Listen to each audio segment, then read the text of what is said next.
Thank you for coming out. Oh, sit down. Thank you for coming out to celebrate this wonderful organization.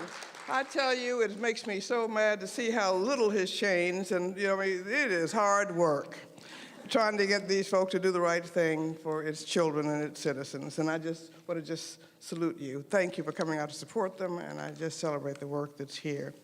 And I am so pleased to celebrate, we're going to talk about how old we are, my over half-century friend, Joyce Ladner, and she has a terrific, she's just wonderful. And, she grew up in Hattiesburg, Mississippi, graduated from Tougaloo, the Tougaloo people here went on to get her PhD at WashU in St. Louis, and I'm just so proud of her. I don't know what in the world to do, but she was a fighter from the beginning as a child, and she was a part of the NAACP youth chapter in her hometown at Hattiesburg. And at Tougaloo, she was very courageous and rebellious as a student leader in the civil rights movement in Mississippi. She was a field secretary for SNCC, and she helped do the Student Nonviolent Coordinating Committee, SNCC, which we were all privileged to have been born at the right time with the right issues to kind of get out all of our frustrations and use our energy. And Joyce was a big one in Mississippi, helped organize voter registrations across the state and protests along the civil rights leaders who came through there. And she was somebody who tried to go to worship at a Methodist, white Methodist church and got herself into trouble. She's been a warrior from the very earliest days. And when she was a senior at Tougaloo, she helped join and form the Council on Federated Organizations, COFO, which tried to coordinate SNCC and CORE and NAACP and others. And I was so privileged to be able to go into the state about this time in 1963 as a civil rights lawyer, and to be there for the Mississippi Summer Project of 1964, which began to open up that closed-door society. But Joyce has been involved in all of those, and I'm just so proud of her. And when the March on Washington needed help, she went up to Harlem to help organize folk, to get folk to there and raise money. And so she has been a long-distance runner. And her contributions to challenging civil rights and women's rights, discrimination against women and black folk and others, is a study in what we need to have as a piece of our training of the next generation. I mean, Joyce and Dory, her sister, have been terrific. She did some postdoctoral research at the University of Dar es Salaam in Tanzania, and she has been a professor at a number of colleges and universities after she did her organizing work, including Southern Illinois University and Hunter College. In 1995, she came up here. President Clinton appointed her to the District of Columbia Financial Control Board to oversee financial restructuring of the DC public school system. She then became a senior fellow for the Governance of Studies program at Brookings. I learned some stuff when I did this research. I mean, I didn't know you did all this stuff. This is wonderful. I had a warp after Mississippi. But then she was a part as well of the U.S. Department of Justice Advisory Committee on Violence Against Women and is a member of the Council on Foreign Relations. She served as a board member for many civic and professional organizations, including the American Sociological Society, the Minority Center for the National Institute of Mental Health, the Society for the Study of Social Problems, the 21st Century Foundation, the Caucus of Black Sociologists, and the Association for the Study of African American Life and History. She's been active with the Washington Urban League, the Washington Women's Forum, and the Coalition of 100 Black Women. She's been a long-distance runner, but she's also found time to be an author, and she has written a number of books and scholarly publications, including Tomorrow's Tomorrow, The Black Woman, a pioneering contribution to African American women's study. She's gotten a lot of really well-deserved honors, and this one tonight is well-deserved, and I'm just so pleased to be able to salute her. I like the fact that she has been that. It's hard. I mean, you know, this stuff is hard. And the harder you work, and it goes back, you think you won something and move forward, and then it goes back, and again, you have to get it back to where it was and move it a little bit further. But she's been a long-distance warrior, and I'm so pleased and proud of her scholarship, of her activism, of her staying power, of her wisdom, and of knowing her. I just always have felt so blessed to have been born at the intersection of great events and great people and great challenges that we could change. And Joy, you're really a part of that, and I'm just so honored to honor you tonight. So come on up here and let us celebrate you.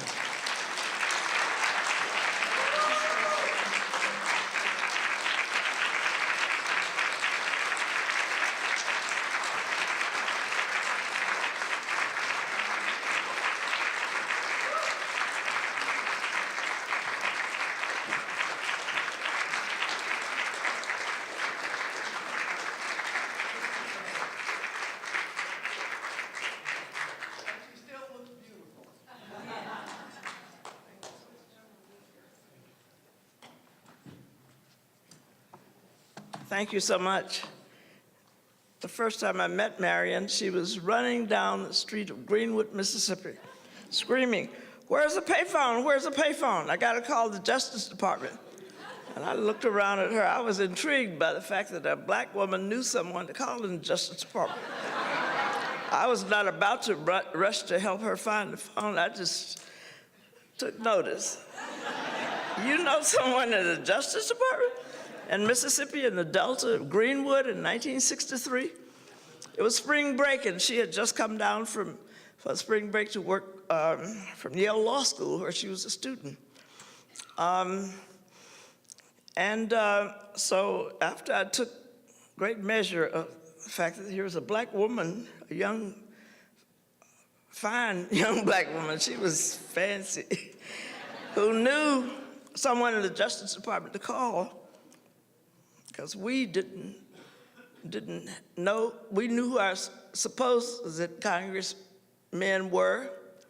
We wouldn't dare go to their office and ask them for any dischargement of their responsibility toward us. But so I finally turned around and said, "Okay, I'll take you to the payphone." She said, "I gotta call the Justice Department because the police are turning loose the dogs on the demonstrators." And I said, "Yes, they are." I think it was probably the first time you'd seen that. And then she told me years later, after she got John Doerr on the phone, he said, "Calm down and tell me what happened." Because she was on all cylinders, as was I. I mean, I was standing there looking to see, let's see how this plays out, you know? But I am deeply humbled and grateful to be honored tonight by the Mississippi Center for Justice. And I'm especially pleased to have been introduced by Marian, whom I met back there in 1963. I'm also honored to receive this award along with Robert Rabin, whose legal work in Mississippi surely informed the racial justice work he is doing through the March on Washington Film Festival, and that his firm is doing in other ways in DC as well. I grew up in a small, all-black community of a few hundred people called Palmer's Crossing, outside Hattiesburg, Mississippi. It's 4 miles from downtown.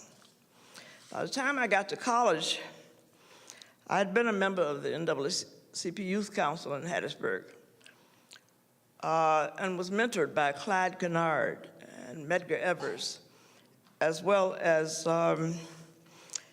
Vernon Damer, all of whom were martyrs for the civil rights movement. By the time I got to Jackson State, soon afterwards, I was expelled. My sister Doria and I were expelled for participating in a civil rights protest. See, the Tougaloo College students had been arrested and for sitting in at the public library. And Medgar had told Doria and me to try to get students to meet in some kind of a sympathy protest. We and other students did so that night. on campus, and the president of the college, Reddix, came over and slapped my roommate, knocked her to the ground. And a few weeks later, we were told that we were expelled. We were 17 and 18 years old, and not to be outdone, so we told the dean, we're glad, we hate this place. You're stricter than mother. And we're going to Tougaloo. We hadn't talked to our folks at all about transferring. But I was so happy to be, it was a blessing in disguise, because to go to Tougaloo College was the most important thing that could have happened in my young life, because Tougaloo gave me my wings to fly. The only liberal arts college in Mississippi, black liberal arts college, and a place that is now known as the Civil Rights College. Because any and everyone came to Tougaloo. It was the only place where integrated groups could meet. At that time, there were only 4 black lawyers in the entire state, 3 of whom handled civil rights cases. There were R.J. Brown, Jack Young, and Carsey Hall. There was another, and 2 of them had read for the bar, and one had gone to law school. R.J. Brown went to law school. There was a 4th lawyer, but he only handled the weekend drunk cases. In 1961, when the Freedom Riders came, it was just Brown, and Carsey Hall, and Jack Young who represented them. It was these 3 lawyers who defended most of the civil rights workers throughout. Most African Americans had no legal representation. 3 black lawyers were located in Jackson, and even if people wanted to hire them, they was out of their reach. It was heresy for an African American to file a complaint against a white person. In 1959, I remember when we pinned such high hopes on R.J. Brown, because we expected that he would exonerate a young black man named Mac Charles Parker, who was jailed in Poplarville for allegedly raping a white woman. You see, this occurred 15 to 20 miles from my home. Attorney Brown didn't save Mac Parker because he was dragged from his jail cell and lynched before the trial. The ranks of these 3 lawyers grew enormously in 1964 when the Legal Defense Fund's Marian Wright Edelman came and opened an office in Jackson. When the Lawyers Committee brought students and lawyers to the state, when Mississippi Freedom Summer arrived, and hundreds of mostly white students came to volunteer for that summer. The Lawyers Guild and others provided representation. Awards are given to individuals, but so many others help them to achieve them. That was certainly the case with me, because Mississippi civil rights organizers and activists whom I knew, such as Medgar Evers, Fannie Lou Hamer, Marian Wright Edelman, of course, Bob Moses come to mind. 3 of my civil rights mentors, Vernon Damer, who died because his home was firebombed and shot into by the Klan.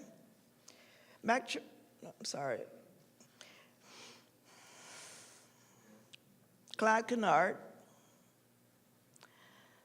who was framed and sent to Parchman Penitentiary for receiving stolen property of about $6, $7 worth of chicken feed, sent to prison for 7 years, and was released only weeks,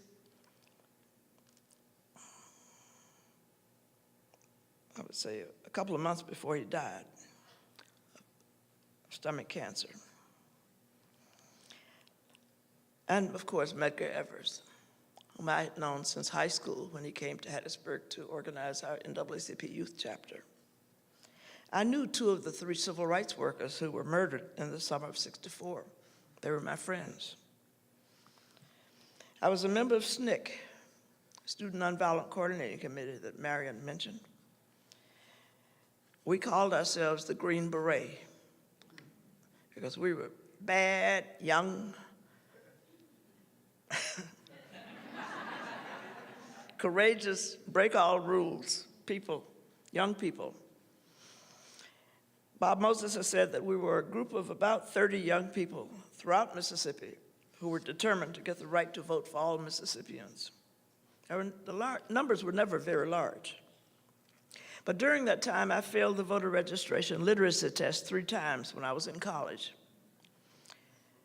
The voting registrar, the infamous Theron Lynn, failed the vast majority of African Americans and passed. In fact, he would get on his phone and call white people to say, "You're registered now." I was finally registered to vote by a federal court order. In other words, the struggle waged by my generation made life better for some of those that followed. Yet there are still a lot of problems that I did not anticipate almost 60 years ago. The plight of poor children in Mississippi is as bad as it is in some developing countries. And you heard testimony to that tonight. Poverty and unemployment, opiate addiction, massive incarcerations of black men and women, high school dropout and high unemployment rates, and the fact that most of the wealth is still concentrated in the hands of a few whites, as well as the wanton disregard for black lives by the police are still some of the problems that exist. Yet, in closing, I'm grateful that Riley Morris and his staff and board at the Mississippi Center for Justice is giving a measure of hope through legal services to those who truly need them. And although we have graduated from voting rights, the infinitely more complicated, more complex issues that your staff raised here tonight, I remain optimistic, because what else do we have but to be hopeful? Thank you.